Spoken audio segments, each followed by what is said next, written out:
Hola, mi nombre es Roberto Díaz, soy parte de comunidad Kairos Quillota y junto al equipo de Misiones Kairos estamos felices de tener este espacio para poner sobre la mesa temas relacionados con misiones, de lo teórico a lo práctico. Bienvenidos a este episodio de Intencionales Podcast, tu espacio de conversación más allá de las fronteras. Hola, ¿cómo están? Le queremos dar la bienvenida a cada uno de ustedes a este cuarto episodio de Intencionales Podcast. Estamos muy contentos de que nos estén escuchando, de que podamos tener una instancia para poder aprender cada vez más sobre misiones y juntos podamos crecer en esto. Así que hoy día nuevamente no me encuentro solo, estoy con mi amada esposa, bella por lo demás, Estefanía Pizarro. ¿Cómo está ahí? Hola, bien. Aquí estamos luchando con el frío. Ha estado muy helado acá en nuestro país, Sí. Particularmente donde vivimos. Sí. Oye, ¿qué se nos viene el día de hoy? Cuéntanos. Hoy día vamos a hablar de las misiones en terreno. Ya, interesante tema. Sí, es decir, cómo vamos a poder llevar a cabo las misiones. Ya, y para esto vamos a partir con, obviamente, donde parte todo, que es directamente en la Biblia. Y la verdad es que al leer la Biblia podemos darnos cuenta que Dios escogió llevar a cabo su plan mediante el ser humano, ¿cierto? Como conversamos en los episodios anteriores de nuestro podcast, el plan misionero de Dios inició en el Antiguo Testamento con el pueblo de Israel, que lamentablemente no entendió el deseo de Dios, sino que se acomodó a las bendiciones de ser hijos, en vez de ser luz para las naciones. Y eso es algo que lamentablemente hasta el día de hoy nos pasa, ¿cierto? Sí, de hecho, efectivamente, el plan de Dios sigue palpable hasta el día de hoy y en el Nuevo Testamento, donde se estableció la unión entre judíos y gentiles, es decir, la Iglesia, que según Efesios 3:10, tiene la responsabilidad misionera de dar a conocer la sabiduría de Dios. Propósito de Dios con todo esto fue utilizar a la Iglesia para mostrar la amplia variedad de su sabiduría a todos los gobernantes y autoridades invisibles que están en los lugares celestiales. Efectivamente, eso sale en Efesios 3:10 en la versión NTV. Y efectivamente la iglesia es el instrumento de Dios para ejecutar sus planes en la tierra. Cuando Jesús estaba realizando su ministerio tenía como objetivo dejar una organización que diera continuidad a la obra de Dios en la tierra, y esa organización es la iglesia. Y aquí sí queremos detenernos un poquitito y queremos dejar súper en claro que la iglesia somos nosotros, ¿cierto? Personas. No estamos hablando de un edificio, no estamos hablando de una corporación, sino que estamos hablando de nosotros como personas que aceptamos a Dios en nuestro corazón y que juntos hacemos comunidad, y eso nos hace ser iglesia. En Mateo 16:18, por ejemplo, Jesús dice cuando habla con Simón y después hace el cambio a Pedro, ¿cierto? Y le dice, edificaré mi iglesia, por lo que la iglesia entonces vendría siendo el instrumento de Dios para realizar la obra misionera. Y es responsable entonces de la selección, la capacitación, el envío y el cuidado integral del misionero. Qué importante eso. Porque realmente cuando las iglesias toman la responsabilidad de enviar un misionero, no sé si tienen claridad, profundidad de lo que implica enviar un misionero, que no es solo comprarle los pasajes, las maletas y que se vaya a otro país, claro, sino que conlleva también el cuidado integral, la capacitación del misionero, y en algún minuto también vamos a hablar de esto, de lo que conlleva el cuidado integral de un misionero. Sí, la verdad que, bueno, hemos conversado con varias personas y creo que han ido de misiones, que son misioneros ya, y este es un tema como bien relevante y que de repente uno lo puede entender pero no lo dimensiona ni lo profundiza tanto. Y es necesario que como iglesia entendamos que nos tenemos que involucrar en todo este proceso. Yo creo que algo que ha hecho, por ejemplo, las Asambleas de Dios, y en este caso particularmente el DNM, que es el Departamento Nacional de Misiones, es focalizar en este tema de seleccionar, como de capacitar a los que estamos en GPM, que es el Grupo Potencial Misionero, dentro de las Asambleas de Dios, que lo que busca es capacitar y que tú vayas desarrollando de alguna manera el llamado que Dios puso en ti. Pero nuestra iglesia local tiene que involucrarse también en este proceso de seleccionar, de mirar, de alguna manera, no que cualquiera que diga, hoy tengo llamado a misiones, ya ok, te junto las lucas y te mando, sino que ver que efectivamente tienen un llamado, que son constantes, que aman al Señor, y que la iglesia los reconoce también como personas que tienen al Señor en su corazón y que tienen este como impulso o deseo de querer cumplir el llamado que Dios puso en su corazón. Como hablamos en el primer episodio, antes de ascender al cielo, Jesús dejó una comisión a su iglesia. Id por todo el mundo y predicad el Evangelio a toda criatura. Eso aparece en Marcos 16:15 y también en Mateo 28:19 dice, id y haced discípulos a todas las naciones. Cuando habla de naciones se refiere a etnias, no a países. En un país puede haber más de una etnia. Uh-huh. ¿Algún ejemplo? Por ejemplo, en África se da, bueno, es que amamos mucho África. Nos falta conocer mucho sobre África, obviamente, pero no sé, pues, en la zona donde está, no sé, pues, Tanzania, Uganda, Kenia, tenemos a los Masái y ellos pertenecen justamente, se mueven en estas tres como países, ¿cierto? Pero es una etnia, la etnia Masái. En otras zonas tenemos a los Samburu, que son muy parecidos quizá a los Masái. Están los pigmeos del Congo. Y así hay una serie de tribus que también se encuentran dentro de este extenso territorio africano. Y pueden estar repartidos en varias naciones. Entonces no es solamente un país, sino que tiene que ver con un idioma, con una forma de comunicarse, con una cultura distinta, con una forma de hacer las cosas diferentes. Claro, como acá en Chile están los mapuches, los diaguitas, Los atacameños, etcétera. Y tienen toda una cultura muy especial y específica y distinta quizá a lo que... Distintiva. Sí, distinta a lo que nosotros pudiésemos desarrollar al día a día. Uh-huh. Por lo que queda claro que el propósito de Dios para la iglesia es la evangelización del mundo. Así es, Dios no escogió a los ángeles para esta tarea, sino que decidió que fuera por medio del ser humano. Por eso no debemos desviar la mirada de esto, porque la iglesia no es un club social, sino que el instrumento de Dios para llevar a cabo la gran comisión. Y en su palabra no solo da la orden, sino un modelo que facilita la ejecución de esta orden. Sí, y esto, queremos reforzar esto. Siento que de repente nos pasa mucho como iglesia que nos acomodamos a las comodidades, valga la redundancia. Es decir, tenemos un lugar bonito para reunirnos, tenemos, no sé, butacas cómodas, tenemos bonitas pantallas, quizá tenemos muchas cosas muy bacanes y que son geniales tenerlas. Yo no digo y no estoy en contra de eso.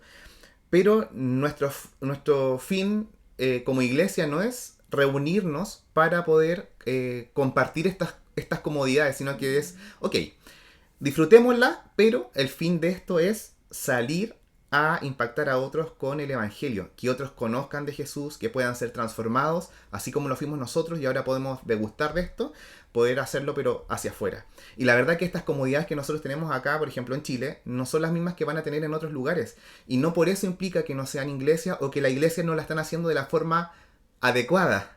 La iglesia es comunidad, la iglesia somos tú y yo. Entonces, lo que no podemos perder nunca de vista es que tenemos que cumplir la gran comisión, que somos instrumentos de Dios y que, como decía Steffi recién, a través de su palabra, Él nos da indicaciones de cómo hacerlo y en definitiva nos deja hasta el manual de operaciones. Yo soy una de las pocas personas que quizás, no sé si alguno de ustedes por ahí nos los deja en los comentarios de YouTube o en Spotify, de que si compro un producto nuevo, me leo el manual.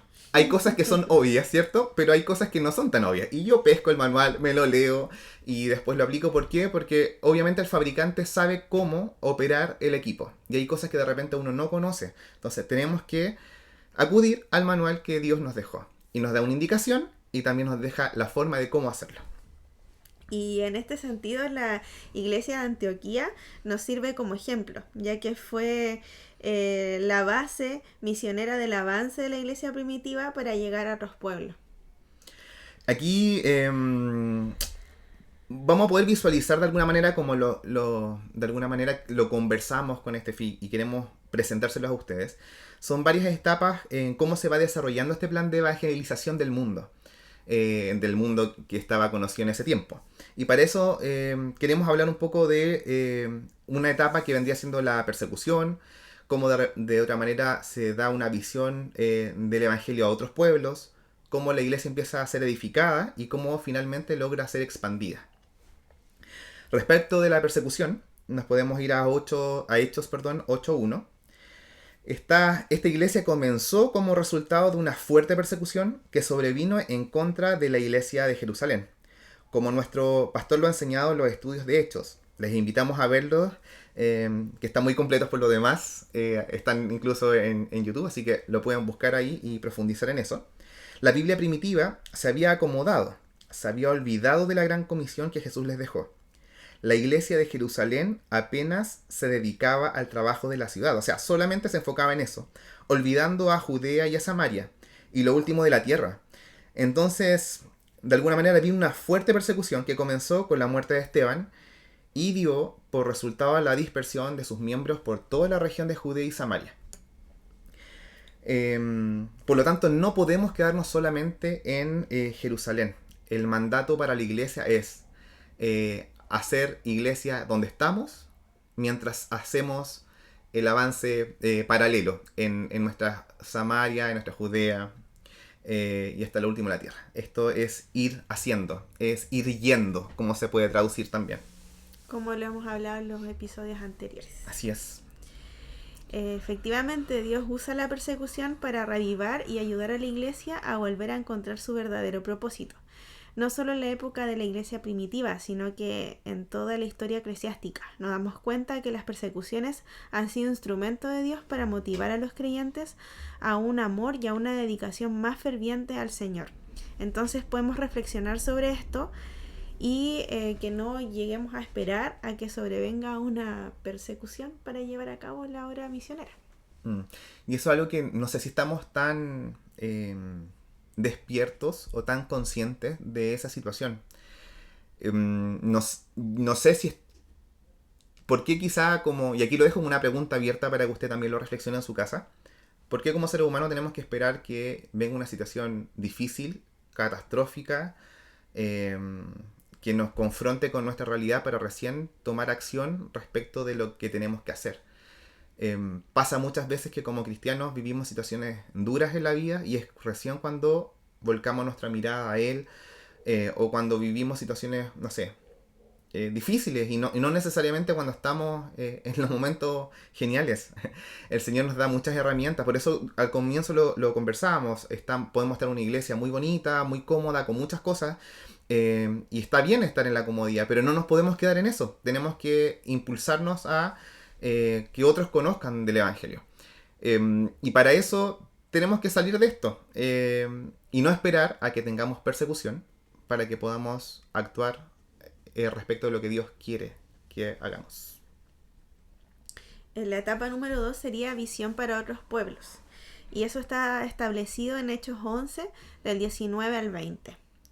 Y así es como el resultado de esa persecución, un grupo de creyentes comenzó a reunirse en la ciudad de Antioquía. Se lo podemos ver en el versículo 19, que era un punto estratégico de una ruta comercial por donde pasaban personas de muchas nacionalidades. Comenzaron entonces a predicar el Evangelio, pero luego recibirían una visión más amplia de Dios para que alcanzaran el Evangelio no solo los judíos, sino que también los gentiles se iban a integrar en esto. Y lo podemos ver en el versículo 20. Por eso tenemos que aprovechar las oportunidades misioneras que hoy tenemos. Y también reflexionar cuántas personas de otras nacionalidades se encuentran a nuestro alrededor y podemos alcanzarlas con el Evangelio. Que incluso después esas personas pueden volver a sus países natales e ir como misioneros, o sea, llevando el mensaje del Evangelio a sus países. Sí, nosotros en Comunidad Kairos tenemos una riqueza cultural importante. En nuestra iglesia tenemos chilenos, algunos chilenos. Algunos chilenos, sí. Y hay mucho venezolano, hay mucho colombiano, haitianos, hay personas somos multiculturales. La verdad que se nota en nuestra congregación esa ricura cultural. Y efectivamente muchos de ellos están en nuestro país por diversas razones, ¿cierto?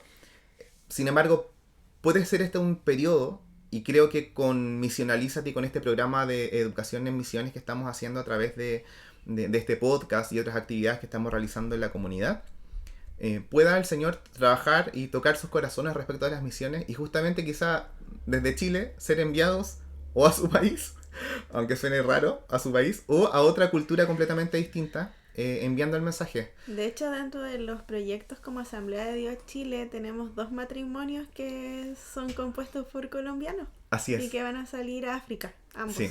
matrimonios. Sí, algunos ya están listos en su proceso de gira. Uh-huh. Y ya después más adelante en algunos otros podcasts vamos a poder estar contándoles un poco de los proyectos misioneros que tiene la Asamblea de Dios de Chile y que está lanzando al mundo. Pero es un tema importante de desarrollar. Necesitamos prepararnos como iglesia y como personas individuales en aprender sobre misiones, en conocer el corazón de Dios. Porque esto no es algo antojadizo, no es algo que tenemos que hacer porque sí, y tampoco tiene que ver con un deseo como netamente personal, porque nos pasa un poco que de repente nos enfocamos mucho en los deseos que yo quiero cumplir, en los anhelos personales, en los cumplimientos quizá más, entre comillas, mundanos, por ponerle una palabra como de querer, no sé, pues, ampliar, no sé, pues, nuestra casa. O querer cambiar algunas cosas y nos enfocamos mucho en eso cuando el foco de nuestra vida debiese ser cumplir el propósito que Dios tiene para la humanidad. Ese es el foco, no es otro. Somos cristianos, amamos al Señor y debiésemos tener eso como prioridad en nuestra vida, en todos los aspectos de nuestra vida. Y de ahí nos vamos, de alguna manera, entonces al tema de la edificación. Que sería la siguiente etapa. Exacto. Y aquí hablamos más o menos de Hechos 11, del 21 al 26. Y aquí habla que la clave para que una iglesia crezca es que tenga una visión mundial. De alguna manera exhortando a los creyentes a que lleven una vida de absoluta obediencia a Cristo, dándoles una visión y motivo por el cual son salvos. Llevar el evangelio, que en definitiva es, a otras personas. La iglesia de Antioquía creció. La Biblia dice que la mano del Señor estaba con ellos y gran número creyó y se convirtió al Señor. Esto lo vemos en el versículo 21. Como podemos leer en esta porción de la Biblia, Bernabé junto a Pablo iniciaron un proceso de discipulado y fue en la iglesia de Antioquía que los creyentes fueron llamados por primera vez cristianos. Y es súper importante este tema porque no podemos olvidar que para que una iglesia crezca tiene que tener discipulado. Sí, ese es el método de Cristo. Si leemos los evangelios, nos damos cuenta que sí, Jesús estaba con las multitudes, pero su mayor parte del tiempo, donde más invirtió tiempo, fue en la vida de sus discípulos. Él compartió vida con ellos y efectivamente las multitudes lo seguían, pero él invirtió todo en esas 12 personas que convivían con él, que comían con él, que disfrutaban un día caluroso, quizás algún cumpleaños, etcétera. No tenemos que perder la mirada de eso, porque, claro, quizás este método es más lento. Súper lento. Claro, porque demanda tiempo, demanda dinero, demanda energías, sí. demanda, no sé, de repente dejar de lado cosas que tú quieres hacer en tu día a día por prestar la oreja o el tiempo y la dedicación de forma consciente también, porque no saco nada con que tú me estés hablando de tu vida y yo estoy mirando el teléfono a cada rato. Entonces, demanda disponer el corazón para escuchar al otro, abrir las puertas de tu casa. Es un método mucho más lento, efectivamente. Pero la planta crece cuando uno empieza a cuidarla, a regarla, a quitarle la maleza. Como ejemplo, un ejemplo muy burdo. Nosotros en nuestra casa pusimos pasto. Y hace un tiempo atrás, en la parte delantera, quisimos cambiar el pasto. Yo saqué parte de la tierra y por ese motivo, cosas de la vida, quedó ahí por el proceso que estamos nosotros viviendo con mi esposa.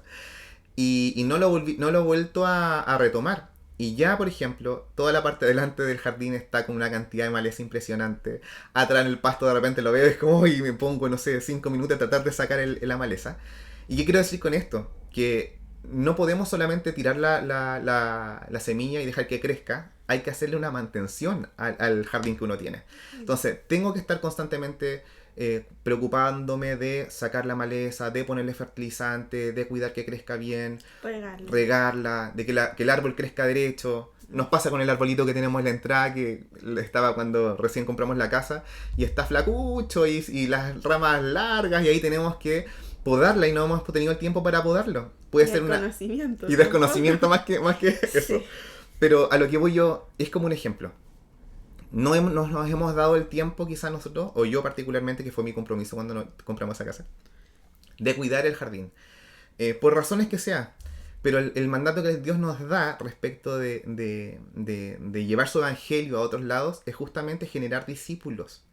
Es la base. Si yo genero discípulos capacitados, llenitos, que conozcan el evangelio, que se preparen para esto, van a poder replicar esa enseñanza y el evangelio de forma correcta, y va a ser una forma de expandirnos mucho mayor que otra metodología. Bueno, Jesús la dejó. Va a traer sustancia al crecimiento de la persona, no va a ser una espuma que se disuelve con el primer problema, como lo vemos en la parábola del sembrador. Y, por ejemplo, yo soy un fruto de alguien que invirtió tiempo en mí, incluso cuando yo era atea. O sea, él me discipulaba siendo yo atea. Y a través de una amistad donde su vida, ¿cierto?, reflejaba el amor de Dios, el conocimiento que tenía, empezó a sacar esas piedras, esas rocas que estaban en mi corazón, en la tierra, ¿cierto? Y le empezó a trabajar, y Dios hizo un milagro, porque de verdad ustedes me hubiesen conocido antes. Era muy distinta a lo que soy hoy en día. Y ese discipulado dio fruto en muchas áreas de mi vida, como por ejemplo, que desde que yo llegué a la iglesia me guardé para esperar a mi esposo, a nivel de que yo no le tomé ni siquiera la mano a otro hombre que no fuera él. Tuve la bendición de besar tus labios sí. Cuando te pedí matrimonio. Sí, y eso fue consecuencia de que alguien me explicó por qué era importante hacerlo de esa manera, y de por qué mi mirada tenía que estar en Jesús, y que Él tenía que ser suficiente, no el amor de las otras personas, solo Jesús, nadie más. Pero eso fue consecuencia de días completos, semana tras semana, enseñándome cosas profundas. Me descargó una aplicación que se llama... Tú lo sabes pronunciar mejor. ¿Cuál? Espérame. Me pillaste volando. El Isor. Sí. Es que yo le decía Isword antes. Perdón por mi vocabulario. No, porque es como la espada electrónica. Nah. Pero me descargó esa aplicación teniendo yo meses de convertida. Entonces yo hacía mis devocionales con comentarios bíblicos, donde se daba el tiempo de explicarme qué significaba esto, que la palabra en el original era esto y esto otro, y de verdad que eso provocó un fundamento tan grande en mi vida que pese a todas las tormentas que hemos pasado, y la tormenta más dolorosa que nos ha tocado vivir como matrimonio, que en algún minuto se la vamos a contar, nos mantenemos firmes en la roca. Pero fue porque alguien decidió ser ese Cristo en mi vida. Porque cristiano significa Cristo en miniatura. Porque las personas que están alrededor de la iglesia de Antioquía podían ver en las personas cristianas un Cristo en miniatura. Entonces de eso se trata el discipulado, de generar eso en la otra persona, multiplicación. Exacto. De uno. Sí. En la otra persona. Yo tengo aspectos de cómo veo el evangelio de la persona que me discipuló, porque fue el sello que dejó en mí. Y debo recordar que, de acuerdo a lo que tú me habías comentado cuando me contabas este proceso de discipulado, cuando tú eras atea, que ni siquiera era como una predicación con versículos así como, es que tú tienes que cambiar esto porque el versículo tanto dice... No, olvídate, yo ahí no lo hubiese escuchado ni por si acaso.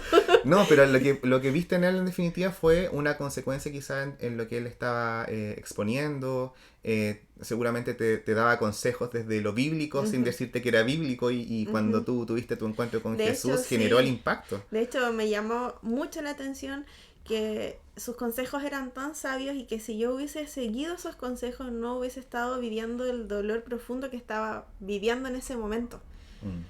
Y ahí fue cuando un versículo que usó, que es mi versículo favorito de hecho, sobre toda cosa guardada, guarda tu corazón porque de él mana la vida, que espiritualmente cayeron escamas de mi ojo. De verdad que después de que él me dijo eso, fue un antes y un después para mí.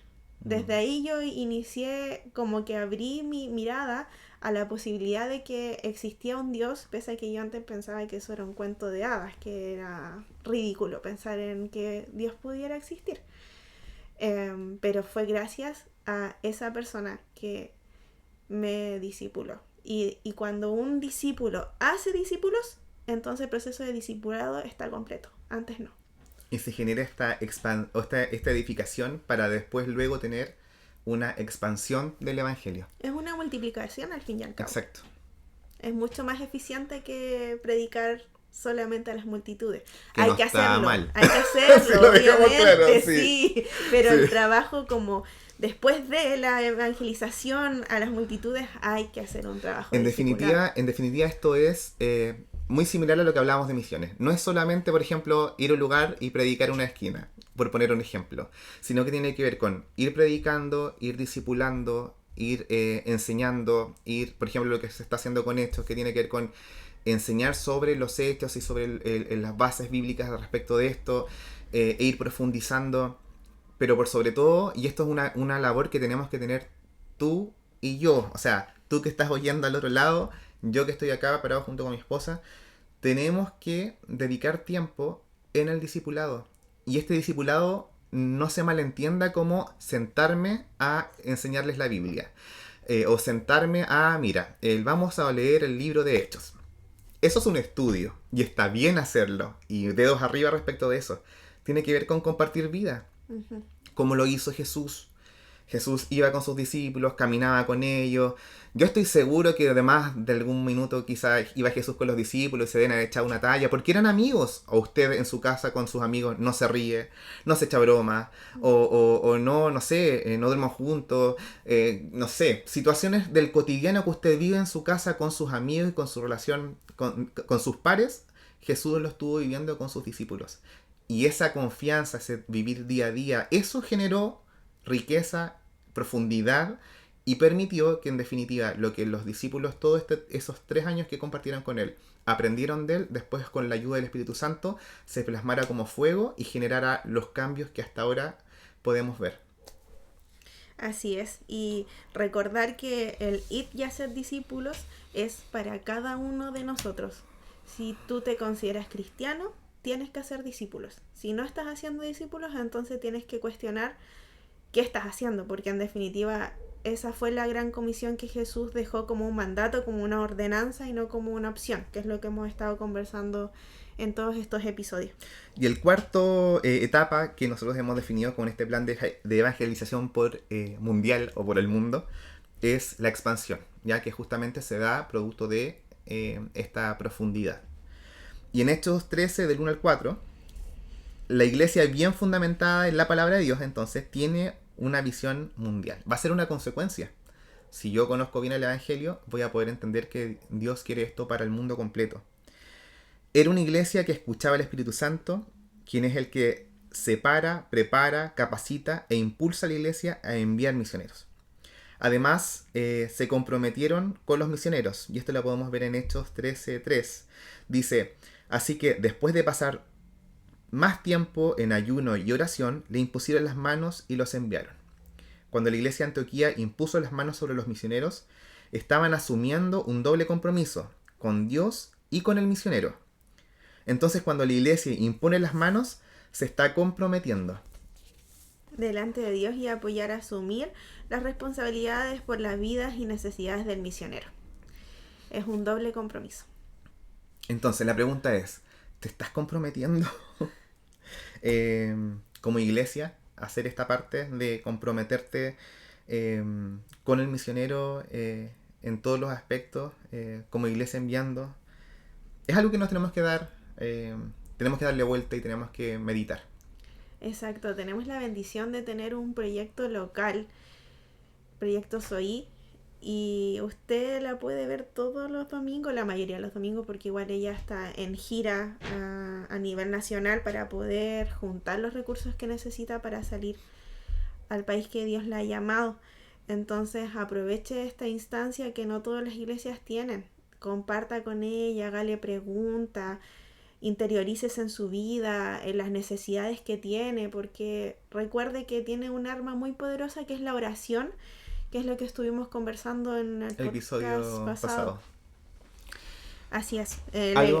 Disculpa, algo que no me acuerdo si lo dijiste tú o lo dijo Zoe, respecto de que como que podemos recibir provisión económica de incluso alguien que no conozca a Dios, sí. ¿Cierto? Y el Señor puede abrir puertas, puede meter más lucas en la cuenta bancaria. Eso yo lo he vivenciado. Y ella también lo ha vivenciado, sí, verdad. Pero algo que no puede hacer nadie, sino un cristiano o un hijo de Dios, es orar. Y orar con esa fe y con ese poder del Espíritu Santo. Y ese es un rol que tenemos nosotros como cristianos. La iglesia de Antioquía entonces no se detuvo con esa primera experiencia. Por el contrario, comenzaron a alcanzar otras naciones enviando nuevos misioneros, como se describe en Hechos 15:36 y 18 del 22 al 23. Los 3 viajes misioneros de Pablo fueron mediante el envío de la iglesia de Antioquía. Qué importante labor entonces, amor, tiene la iglesia local. Y la verdad que hemos conversado todo este rato sobre el ejemplo de la iglesia de Antioquía. Y aquí se viene como otra interrogante, ya. Nos preparamos, ¿cierto? Empezamos a profundizar, empezamos a edificar la iglesia con discipulados, ¿cierto? Nos empezamos a expandir. Pero una vez enviados al campo misionero a los misioneros, una vez que el misionero se fue a la nación que tiene que ir, ¿qué labores puede realizar el misionero? ¿O qué podría llevar a cabo, o cómo podría llevar a cabo su trabajo? De alguna manera. Eso es algo que necesitamos abordar y que quizás tanto usted como yo desconozcamos. Entonces, como ese es un tema, ya estamos llegando ya a los 31 minutos de podcast más o menos. Lo vamos a dejar para nuestro siguiente episodio. Vamos a ir profundizando un poco más sobre qué labor se realiza en el campo misionero. Cuando un misionero se va, o cuando Zoe se vaya, qué tipo de cosas va a poder hacer allá. Y para ello, vamos a tener en este próximo episodio un espacio para poder conversar. Así es. Así que no te olvides de suscribirte, comentar, ponerle me gusta y compartir este episodio. Así es, síguenos en nuestro Instagram, que es Misiones Kairos. Y ahí puedes escribirnos, puedes hacer cualquier tipo de pregunta por los DM, etc. Así que no se olvide de seguirnos en las redes sociales. También si es que tienes alguna pregunta y quieres realizarla en los días domingos, no hay ningún problema cuando nos vea por ahí también de poder conversar más a profundidad. Encantados de poder guiarles más. Así es. Y si tienes alguna pregunta, hazlo a través del canal de Instagram y nosotros trataremos de respondértela en el próximo episodio. ¿Te parece? Así que eso. Un abrazo grande. Dios te bendice y esperamos que este tiempo de conversación más allá de las fronteras haya sido de mucha bendición para ti. Que estés bien. Chao, chao. Chao.